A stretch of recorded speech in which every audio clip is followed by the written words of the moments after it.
De Rekenkamer heeft onderzoek gedaan naar het project Hospital Novo Outro Banda. Dat gaat over de bouw van het nieuwe ziekenhuis, het Curaçao Medical Center. Dit betreft het tweede onderzoek. Hierin wordt antwoord gegeven op de realisatie van twee doelstellingen van het project. Voorziet het ziekenhuis in de zorgbehoeften van Curaçao en past het ziekenhuis in de zorgstructuur van het land. In 2011 is bij de voorbereiding voor de bouw van een nieuw ziekenhuis de verwachte ziekenhuiszorgbehoefte van Curaçao in 2015 bepaald. Rekening houdend met het aanbod van de andere ziekenhuizen is vervolgens het zorgaanbod van het nieuwe ziekenhuis gelijkgesteld aan het aanbod van CEHOS, met daarbij een aantal uitbreidingen. Het is nu 8 jaar later. Het nieuwe ziekenhuis biedt in belangrijke mate het in 2011 geplande zorgaanbod. Het zorgaanbod van de overige ziekenhuiszorgaanbieders is gewijzigd ten opzichte van de situatie in 2011.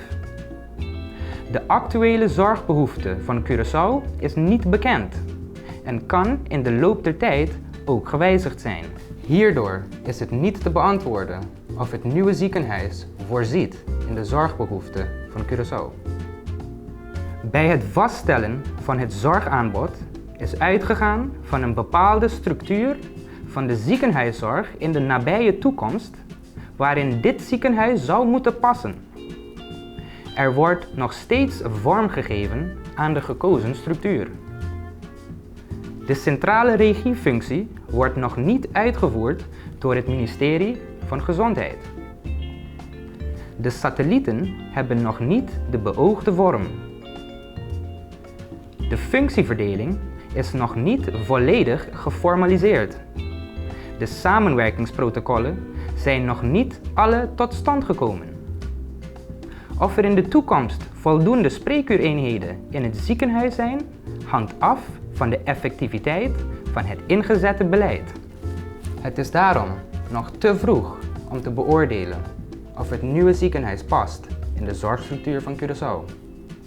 Er zijn wel de nodige stappen gezet om de voorgaande onderwerpen te realiseren. Wil jij meer weten over het onderzoek? Lees dan ons rapport.